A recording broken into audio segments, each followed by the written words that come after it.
Welcome back. Special episode of Hey Kentucky, talking about the departure of Rick Pitino and Tom Jurich. Let's look at their legacies, guys, for a minute. Rick Pitino has coached the two biggest programs in the state. He was at one point a hero at both programs. He now leaves it in disgrace. Lee, how do we remember Rick Pitino?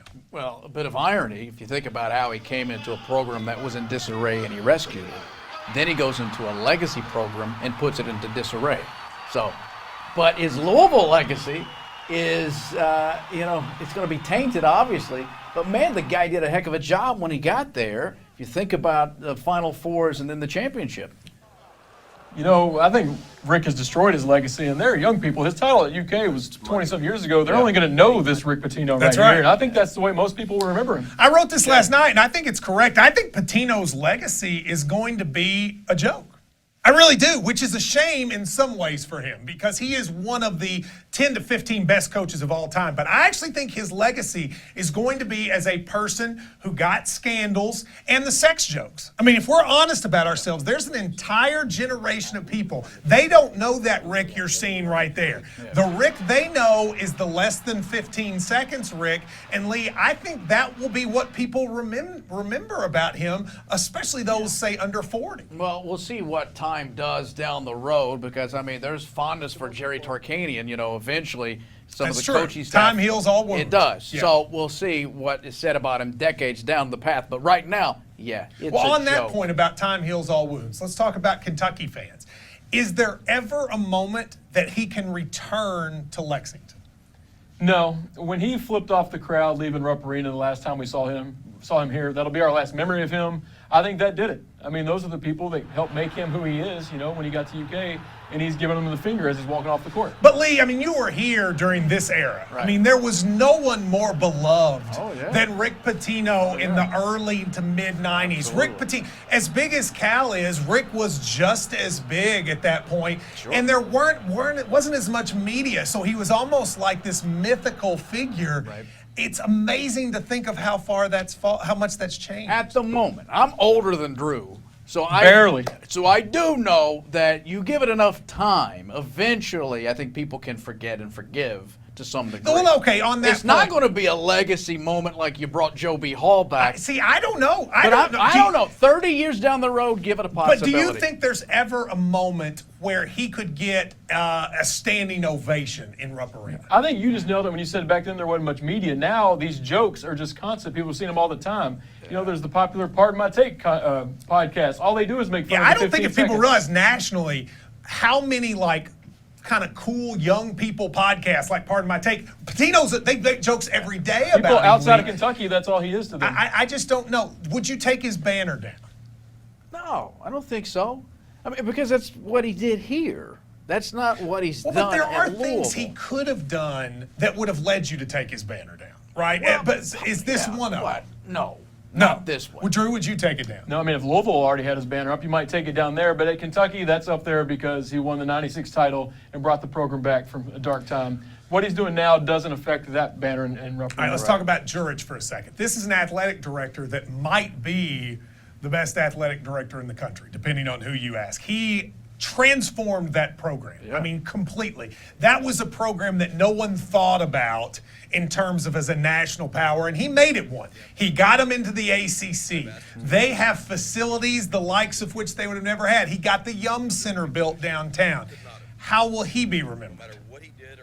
I mean, he also got himself this crazy contract where it takes 30 days to fire him with cause. I mean, the man clearly is good at his job, but I think his loyalty to the basketball program is what's ultimately taking him down. Yeah, again, I don't know that he's going to ever get the kind of hero's welcome that, say, Pitino could eventually get, as I said. Well, not in Lexington, but I would make the opposite argument. I actually think in Louisville, there will be a lot of fondness for him. Really? I mean, I think there's a notion from a lot of people that they believe he needs to go, but they wish that weren't the case, Drew. I mean, I think if for instance, the president were to change his mind and say that Jurich stays, I think there'd be a lot of people that are happy about that because there's a lot of fondness for Tom Jurich. And I think he's got a better chance. When we say Pitino knew about what happened in the dorm, and Pitino knew about money changing hands, Jurich honestly probably didn't. So he could have distanced himself from this by getting rid of Pitino years ago and helped saving his own legacy, but he didn't. You're shaking your head. No. No, I mean, listen, it's amazing what he did, that transformation that you talked about, especially with a football program and getting them in the ACC and the facilities. But no, this thing is so corrupt and stinks like fish on ice. No way you keep that guy. He's the head of the athletic department. I agree. It's the most corrupt athletic department in America. And that needs to be remembered. I mean, look, this is a dude who hired Bobby Pitino twice. Right? Like, this is a guy who hired Bobby Pitino twice. All of his family members are on staff. I mean, there is a point, Drew, that I think they have fondness for him, but there is a rogue element there, right? And if we know these things that have been public, what do we not know that's been going on behind the scenes there? So, I'm with you. I also think this, and this is important, and a lot of people don't know this. There has not been a bully in sports like Tom Jurich. Tom Jurich is a complete and total bully. For over 10 years, he has tried to destroy anyone that would go against him. That includes people in the city, that includes people in administrations, and that includes people in the media. And I'm somebody, Lee, that has been at the other end of that. I've watched for 10 years as he's tried to keep me from getting jobs, to get me fired, etc. There is a huge element of people out there that are glad to see him gone, including Louisville people, because they're tired of taking his nonsense and they're tired of being bullied. Well, it goes back to the character that it showcases audacity. These guys thought they could get away with anything at a level that is unbelievable when you look at the level of corruption from top to bottom, and it's those two characters mainly that has brought down this program. and now that he's got his foot off the back of people that he's been pushing around, you're going to start hearing some of those people that never said a bad word about him start to maybe leak out some frustrations they had. Listen, here's what's going to happen over the next little bit. You're going to hear a lot of stories, especially about Jurich, because he has made it to where part of the reason no one questioned their behavior was everybody was scared to.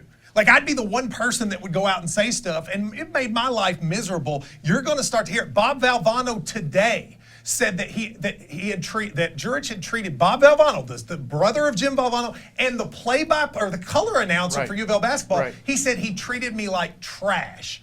You're going to hear a lot more of that, Lee. Yeah. You just are. I mean, that's how he was. That was today. That was today. He said that. So Imagine think what about it'd all the be- things we'll say about Matt He's when still he's on gone. administrative leave. Yeah. I mean, wait until he's actually done. And I heard that, Drew. You watch yourself.